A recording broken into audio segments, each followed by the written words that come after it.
Cette vidéo est un format podcast, mais vous pouvez retrouver des photos de mon voyage en fond.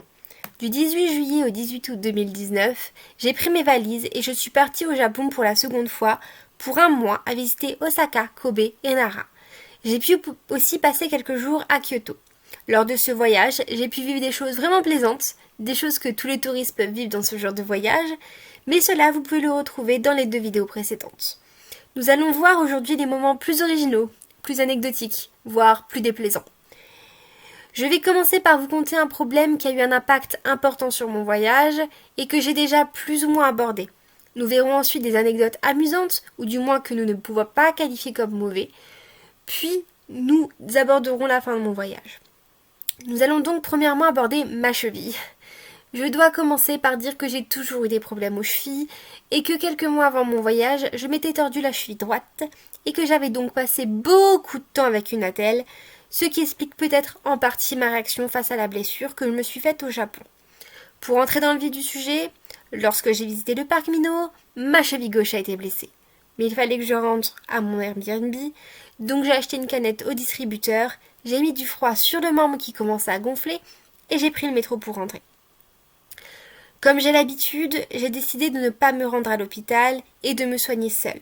J'avais déjà pu acheter des bandes de strap que je mets à chaque fois que je commence à avoir mal, donc pour moi, c'était bon. J'ai passé une fin de journée tranquille et le lendemain, j'ai bandé ma cheville et je suis partie faire les magasins pendant le matin. Je suis rentrée avec ma cheville qui avait triplé de volume.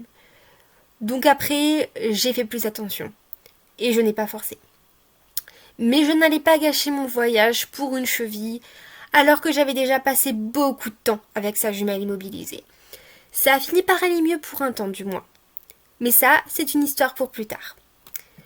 Pour les anecdotes moins mauvaises, je veux commencer en vous demandant d'aller dans la barre d'infos. J'y mettrai un ou plusieurs liens qui mènent à un ou plusieurs articles sur des anecdotes que j'ai pu avoir à Kyoto. Je me souviens plus exactement comment j'ai présenté les choses, donc je ne peux pas être plus précise pour le moment. Dans la même veine qu'un des événements que j'ai pu vivre lors de mon premier voyage, j'ai pu avoir des personnes vraiment gentilles qui m'ont porté secours. En effet, lors du premier jour au Tenjin Matsuri, j'avais aussi été au Gion Matsuri, un peu plus tôt, et mon portable n'avait pas eu le temps de totalement recharger. Je ne connaissais pas encore bien tous les arrêts de métro et je n'avais plus l'aide de Google Maps pour retrouver mon chemin.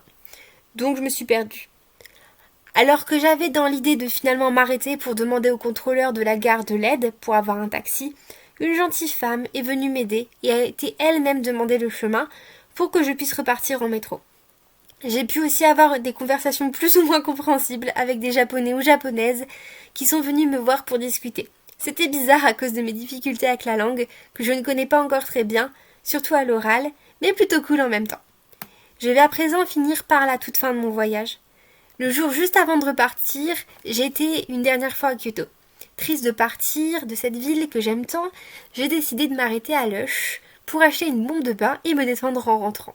J'ai pris mon bain, avec comme d'habitude YouTube sur mon portable, pour moins m'ennuyer, et le portable dans la salle de bain avec moi. Quand je suis sortie, j'ai vu qu'il était déchargé, donc je l'ai branché. Vous voyez la catastrophe arriver. Perso, moi je l'avais pas vu. Mais j'ai vite compris mon erreur. De la buée, c'est de l'eau, et l'électricité, ça ne fait pas bon ménage. En bref, j'ai fait griller la pièce qui permettait de charger la batterie, et impossible de recharger mon téléphone. Le lendemain, je devais prendre le métro tard le soir pour aller à l'aéroport. Et donc, j'en avais besoin pour l'heure et pour le GPS. J'ai complètement flippé toute la nuit. Le lendemain, je suis allée m'acheter une montre à Daiso. D'ailleurs, elle m'a coûté 500 yens et elle est encore nickel. Je me suis aussi acheté à manger. Puis je suis retournée dans la chambre en me disant que j'irais probablement faire un dernier petit tour dans l'après-midi. Je n'y ai pas été.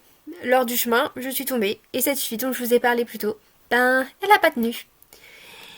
J'ai passé le restant de la journée avec une bouteille glacée sur ma blessure en espérant que je réussirais à me rendre à la gare le soir. Après tout, j'avais 2 énormes valises ainsi qu'un sac à dos de voyage pour la cabine. Donc ce n'était déjà pas très simple sans avoir de problème au membre inférieur. J'ai eu aucun problème avec cela heureusement. Mais il y a quelques minutes, j'ai bien précisé que je n'avais ni l'heure ni le GPS. Je me suis perdue dans le métro. Finalement, tout s'est arrangé, j'ai pu demander mon chemin à un agent et retourner à l'aéroport. Et ma poisse s'arrête là. Je n'ai pas pu aller à Tokyo pendant la journée comme prévu, mais ce n'était pas très grave, et je suis revenue chez moi sans problème. Je vais tout de même vous donner une anecdote plutôt drôle pour la fin. L'avion de Tokyo jusqu'à Londres a décollé en retard, mais il arrive en avance. Cela ne manque jamais de me faire rire. Je pense que je vous ai tout dit et que je peux vous laisser sur cette anecdote de fin, en espérant juste pouvoir repartir bientôt et pourquoi pas vous faire d'autres vidéos sur mes voyages. Bisous!